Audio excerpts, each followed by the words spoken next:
Film शुरू होती है अमेरिका के एक छोटे से शहर से। हम एक लड़की जूडी को देखते हैं जो डॉक्टर थी और वहाँ उसके साथ उसकी नर्स भी थी। एक दिन वहाँ पर एक बेसबॉल मैच होता है। नर्स भी मैच देखने जाना चाहती है ताकि वो अपने दोस्त से मिल सके जो भी मैच खेलने वाला एक प्लेयर था। जूडी उसकी बात मान लेती है और उसे जल्दी छुट्टी दे देती है। दूसरी तरफ हम देखते हैं जूडी के हस्बैंड डेविड को, जो पूरे शहर का शेरिफ भी होता है। वो भी अपने साथी के साथ इस मैच को देखने आया होता है। पहले तो सब कुछ नॉर्मल रहता है, दोनों बात कर रही थी और नर्स की दोस्त की तारीफ करती है। लेकिन अचानक कुछ ऐसा हुआ जिसकी वजह से गेम रुक जाती है। एक बूढ़ा आदमी ग्राउंड के अंदर घुस आया और पिच की तरफ बढ़ने लगता है।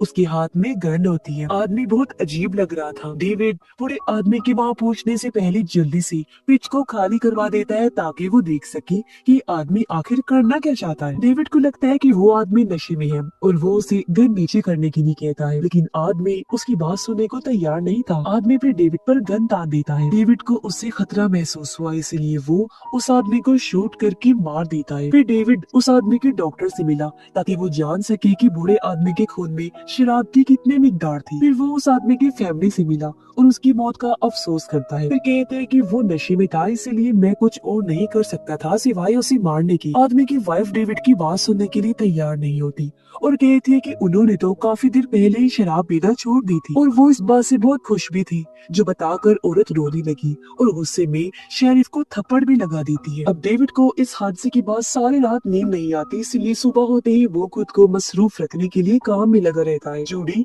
उसे तसल्ली देती है कि उसने कुछ गलत नहीं किया और तुम्हें अफसोस नहीं करना चाहिए। अगर वो ऐसा ना करता तो शायद वो आदमी सबको मार डालता। फिर डेविड वहाँ से ऑफिस चला जाता है, जहाँ मेडिकल एजेंसी से उसे कॉल आती है और डॉक्टर कहता है कि उसके खून में 1% भी शराब नहीं थी, हालांकि टेस्ट 2 बार किए गए हैं। डेविड ये सुनकर बहुत हैरान हो जाते हैं और सोचता है कि आखिर वो आदमी फिर ऐसा बर्ताव क्यों कर रहा था, और वो सच जानने के लिए बेताब हो गया। इसलिए दोबारा उस पिच पर जाता है जहाँ उसने उस बूढ़े आदमी को मारा था। वहाँ वो स्कूल प्रिंसिपल को देखता है जो चुपचाप एकदम गुमसुम बैठा हुआ कुछ सोच रहा था। उसे होश में लाने के लिए डेविड को कई बार उसका नाम पुकारना पड़ता है क्योंकि वो प्रिंसिपल से बात करना चाहता था। दूसरी तरफ हम देखते हैं कि हॉस्पिटल में एक और अजीब केस आता है जिसको जूडी हैंडल कर रही होती है। ये एक आदमी बिल का केस था जिसे उसकी वाइफ चेक करवाने लाई। आदमी जूडी से कहता है कि पता नहीं मेरी वाइफ क्यों इतना परेशान हो रही है, उसे कुछ नहीं हुआ, बस थोड़ा सा थका हुआ हूँ। जूडी उसे एक और सवाल करती है, लेकिन वो उस सवाल का जवाब देने की बजाय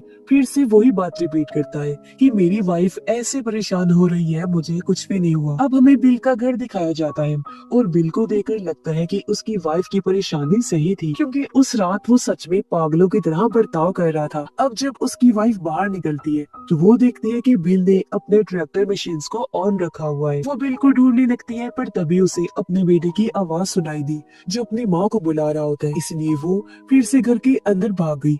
ऊपर जाकर अपने बेटे को ढूंढने लगी जो आखिर उसे मिल भी जाता है, लेकिन उसका बेटा उसे चुप रहने का इशारा करता है क्योंकि बिल के पास एक चाकू था। उसकी माँ अपने बेटे को लेकर अलमारी में छुप जाती है, लेकिन उनका डर बढ़ गया जब वो महसूस करते हैं कि बिल उनके पास आ रहा है, क्योंकि उन्हें सीढ़ियाँ चढ़ने की आवाज आ रही थी। फिर बदकिस्मती से बिल उन्हें कमरे में छुपा हुआ देख लेता है और कमरे का दरवाजा बाहर से बंद कर देता है। वो पूरे घर पर पेट्रोल डालकर घर को आग लगा देता है, जिससे उसकी वाइफ और बेटा जिंदा ही जलकर मारे जाते हैं। इसी टाइम मौके पर जूडी और डेविड भी पहुंच गए। वो घर को जलता हुआ देखकर वहाँ लोगों से सवाल करते हैं, जिससे उन्हें पता चला कि बिल घास काट रहा था और घर को आग लगी हुई थी। जूडी और डेविड बिल के पास जाकर उससे इस बारे में सवाल करते हैं, लेकिन वो कोई जवाब नहीं देता, बस सीटी बजाने लगता है जो पागलों जैसी हरकत थी। और उसे ऐसा करते हुए देखकर जूडी को काफी गुस्सा आता है। लेकिन ये अजीब चीजें यहाँ पर ही खत्म नहीं होती, क्योंकि जब कुछ लोग एक नदी में शिकार कर रहे थे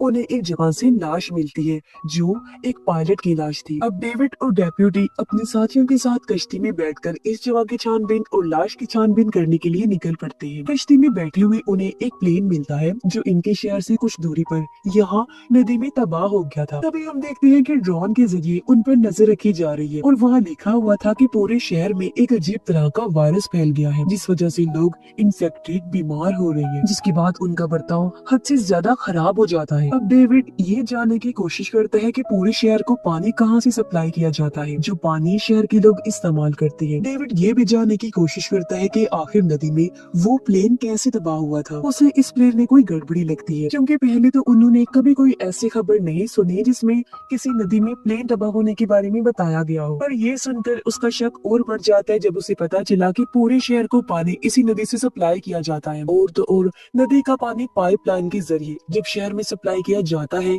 तो शहर के पहले जिस घर को पानी मिलता है वो उस बुरे आदमी का था जिसको डेविड ने मारा था। और बिल का घर भी उसी लाइन में आता है जिसकी भी हरकतें पागलों जैसी हो गई थी। ये सब जानकर डेविड मेयर के पास गया और उससे वाटर सप्लाई को बंद करने का कहता है। साथ ही बताता है कि इसकी पीछे वजह है क्योंकि उस पानी में एक प्लेन क्रैश हुआ है, जिसके बाद नदी के पानी में ऐसा पता नहीं क्या हुआ, ये लोगों के बर्ताव में अजीब बदलाव आ रहे हैं क्योंकि वो अभी उस वायरस से अनजान थे। लेकिन मेयर कहता है कि इस तरह फसलें तबाह हो जाएंगी और शहर तबाह बर्बाद होकर रह जाएगा। वो डेविड की इस बात से इनकार कर देता है कि सॉरी, लेकिन वाटर सप्लाई मैं बंद नहीं कर सकता। अब डेविड सूरत हाल से परेशान था तो इस मसले से निपटने के लिए वो इसका एक और हल निकालता है। वो कानून के खिलाफ जाकर खुद उस वाटर सप्लाई को बंद कर देता है। वो उस नदी के वॉल को भी निकाल देता है ताकि कोई भी दोबारा उस वाटर सप्लाई को इस्तेमाल न कर सके। फिर डेविड पुलिस स्टेशन वापस आ गया।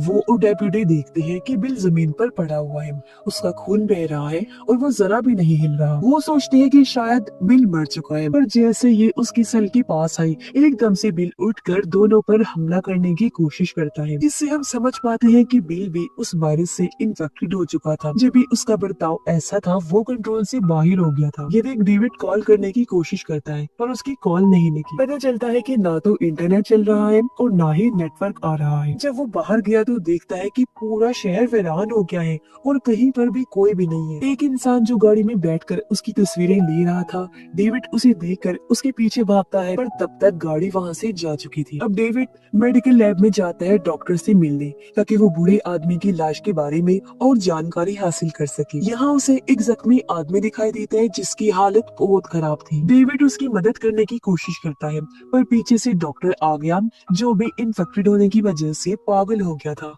और डेविड पर हमला कर देता है। वो डेविड को कटर से चीर कर जान से मारने की कोशिश करता है तो बड़ी मुश्किल से डेविड ने उसे रोके रखा। वो फिर अपनी जान बचाने के लिए डॉक्टर पर भारी हमला करके उसे मार गिराता है, जिसमें डेप्यूटी भी उसका साथ देता है। डेविड घर जाता है और जूडी को इस बात के लिए राजी करता है कि वो शहर छोड़कर अपने माँ बाप के घर चली जाए। जूडी इस बात से राजी नहीं होती क्योंकि डेविड इस शहर को छोड़ के नहीं जा रहा था। तभी जूडी बाहर किसी को देख लेती है जो अचानक गायब हो गया, इसलिए डेविड बाहर आया और गोदाम में चेक करने जाता है पर तभी एक आर्मी ग्रुप आकर दोनों को गिरफ्तार कर लेता है। इन्हें वो लोग एक बस में लेकर आते हैं जहाँ डेप्यूटी भी था और बताता है कि मुझे भी इन सिपाहियों ने ही अगवा किया है। और वो सिपाही उन्हें आर्मी कैंप में ले जाते हैं जो एक स्कूल था, पर आर्मी वालों ने इस पूरी जगह को अपना कैंप बना लिया था। यहाँ सिपाहियों और डॉक्टर्स ने अलग अलग टेंट्स लगाए हुए थे क्योंकि सभी लोगों के जिसमें खून, टेम्परेचर और रेडिएशन को चेक किया जा रहा था। अब जिन लोगों का टेम्परेचर ज्यादा था उन्हें जबरदस्ती उन लोगों से अलग कर दिया जाता है जिनके जिस्म का टेम्परेचर कम था। यहाँ बदकिस्मती से जूडी के जिस्म का टेम्परेचर थोड़ा ज्यादा होता है और सिपाहियों से डेविड से अलग करके ले जाते हैं। डेविड सिपाहियों से लड़ता है लेकिन वो उसे मार कर बेहोश कर देते हैं। फिर सिपाही जूडी को एक मेडिकल रूम में लेकर जाते हैं जहाँ उसे उन लोगों के साथ रखा जाता है जिनको बीमार समझा जा रहा था। जूडी डॉक्टर्स को बताने की कोशिश करती है कि उसका बॉडी टेम्परेचर इसीलिए ज्यादा है क्योंकि उसे कुछ दिनों से बुखार है। डेविड को जब होश आया तो वो खुद को ऐसी जगह पर पाता है जहाँ लोगों को ब्रेसलेट पहनाई जाती है उनकी पहचान याद दिलाने के लिए, क्योंकि डेविड और उसकी तरह के नॉर्मल लोगों को एक दूसरे शहर में भेजा जा रहा है क्योंकि ये लोग बिल्कुल नॉर्मल है, बीमार नहीं है। लेकिन डेविड अपनी वाइफ को छोड़ के जाने वाला नहीं था जिसके लिए वो प्लान बनाता है ताकि यहाँ से भाग सके। दूसरी तरफ एक गाड़ी जूडी वाले कैंप के फेंसिस बाड़ों को तोड़कर अंदर घुसने लगती है जिसकी वजह से पूरी तरह से कैंप में हलचल मच जाती है। सिपाही और डॉक्टर इस सूरत हाल पर काबू नहीं कर पाते और यहाँ से भाग जाते हैं। कुछ कैंप खाली हो जाते हैं जिसकी वजह से बीमार लोग जिनमें जूडी भी शामिल होती है वो उसी कमरे में रह जाती है। अब डेविड जूडी को बचाने के लिए पुलिस स्टेशन आता है और अपनी गन उठा लेता है। इस मिशन में वो अकेला नहीं होता बल्कि जूडी को बचाने के लिए डेप्यूटी भी उसके साथ होता है। जूडी अभी भी बेड पर बंधी होती है और वो अपने साथ वाली बेड पर अपने साथी नर्स को देखती है। दोनों एक दूसरे का हाल चाल पूछती है और वो देखती है कि बिल जो स्कूल का प्रिंसिपल है वो उनके रूम की तरफ आ रहा है और उसके हाथ में एक हथियार भी है। बिल को पूरी तरह से इन्फेक्शन हो गया था और वो सभी लोगों को बेरहमी से मारने लगता है। जूडी और नर्स ये देखकर बहुत डर जाती है। अब बिल नर्स की तरफ आया और उसे मारने ही वाला होता है कि जूडी जोर जोर से चिल्लाने लगती है और बिल का ध्यान अपनी तरफ कर लेती है। अब बिल जूडी को मारने ही वाला होता है कि वहाँ ठीक टाइम पर डेविड और डेप्यूटी आ जाती है और वो शूट करके बिल को मार देती है और इस तरह दोनों लड़कियों की जान बच पाती है और वो चारों वहाँ से बाहर आकर अपने लिए कोई महफूज जगह ढूंढने निकल जाते हैं। वो नर्स की दोस्त के घर से बाहर से गुजर रही होती है। नर्स कहती है कि वो अपने दोस्त से मिलना चाहती है ताकि देख सकूं कि वो ठीक है या नहीं। जब वो अपने दोस्त के घर जाते हैं तो उसका दोस्त बिल्कुल ठीक होता है और कहता है कि मेरी मॉम भी बिल्कुल ठीक है। इसी दौरान कुछ सिपाही इस जगह को चारों तरफ से घेर लेते हैं और एक सिपाही नर्स की दोस्त के घर की तलाशी लेना शुरू कर देता है। वो चारों तब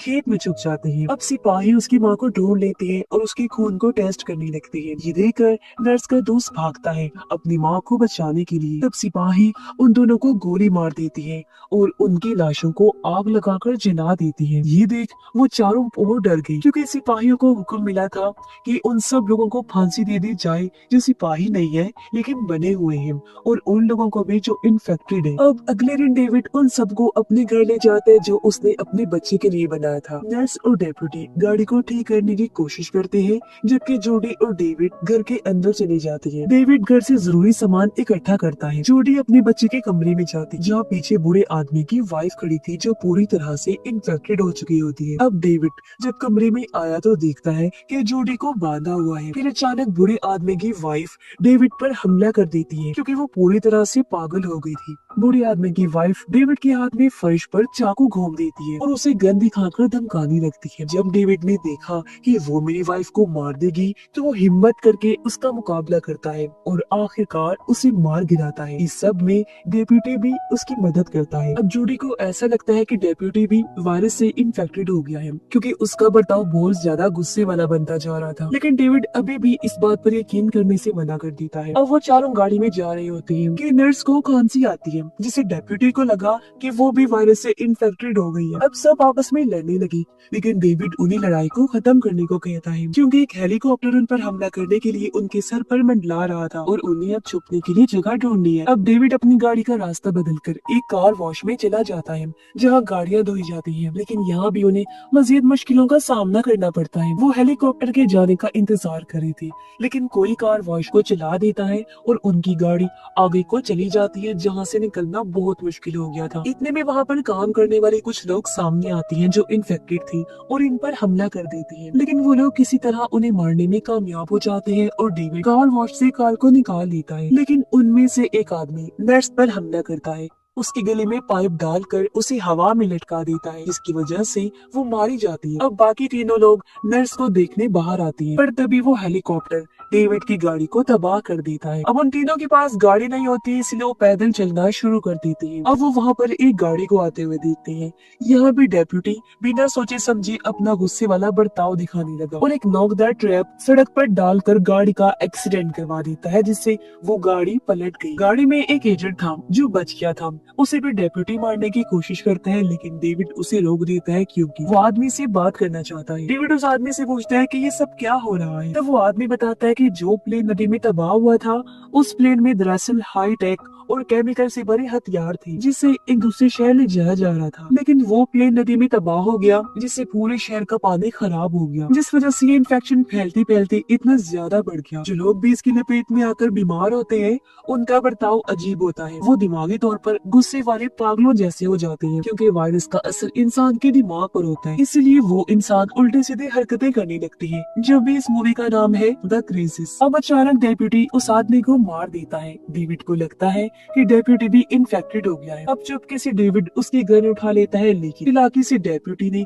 गन भी दोबारा हासिल कर ली और सारे हथियारों पर अपना कंट्रोल भी कर लिया और अब वो दोनों को गन पॉइंट पर ले लेता है। अब थोड़ी देर चलने के बाद डेविड डेप्यूटी को रिलैक्स करने की कोशिश करता है और चालाकी से उससे गन वापस छीन लेता है। यह डेप्यूटी भी समझ जाता है कि वो बीमार है, लेकिन वो डेविड से कहता है कि क्या वो थोड़ी देर के लिए और उनके साथ रह सकता है, जिसके लिए दोनों मान गए। इसके बाद वो तीनों एक रास्ते पर पहुंचते हैं जो बस स्टॉप की तरफ जा रहा था, जहां से वो एक ट्रक हासिल कर सकती थी। और डेविड भागने का प्लान बनाता है, मगर सिपाहियों ने वो रास्ता बंद किया हुआ था। डेप्यूटी कहता है कि वो भागने में उनकी मदद करेगा, वो सिपाहियों का ध्यान अपनी तरफ करेगा ताकि तुम दोनों ट्रक लेकर यहाँ से भाग सको, क्योंकि वैसे भी वो कुछ देर में मरने ही वाला है। इसीलिए वो गन लेकर आगे बढ़ने लगा, सिपाहियों का ध्यान अपनी तरफ करने के लिए, और दोनों चुपके से निकलने लगते हैं। आखिर सिपाही उसे भी गोली मार देते हैं और वो सिपाहियों को उनके किए पर बुरा भला कहने लगता है। अब डेविड और जूडी एक जगह पहुंचते हैं जहां उन्हें 3 ट्रक मिलते हैं जो उन लोगों को निकालने के लिए थे जो इन्फेक्टेड नहीं थे, जिनके हाथों में ब्रेसलेट्स पहनाए गए थे, पर उन सबको भी मार दिया गया था और उनकी लाशें इन ट्रक्स में रखी हुई, जिससे अब जाकर डेविड और जूडी समझ जाते हैं कि सिपाही सभी लोगों को कत्ल करना चाहते हैं जो इन्फेक्टेड है और नहीं है सबको। और अब इन्हें अंदाजा हो गया कि इस शहर से निकलना इतना आसान नहीं होगा। अब डेविड को एक सिपाही का रेडियो फोन मिलता है जिसमें वो सिपाहियों की बातें सुन लेता है जो वो आपस में कर रही थी।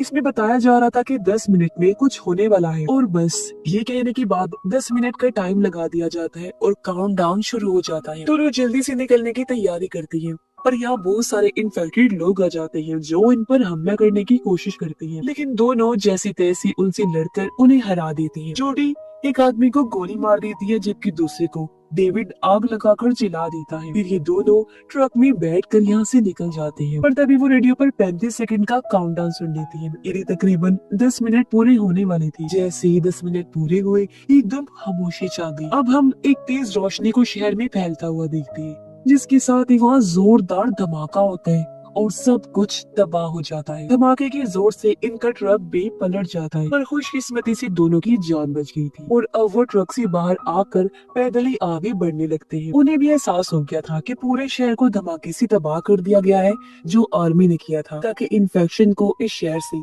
जड़ से ही खत्म कर दिया जाए। काफी लंबा सफर तय करने के बाद डेविड और जूडी एक नए शहर में पहुँचते हैं, जहाँ हम देखते हैं कि एक बार फिर ड्रोन के जरिए उन पर नजर रखी जा रही है। ये कहानी इधर ही खत्म हो जाती है।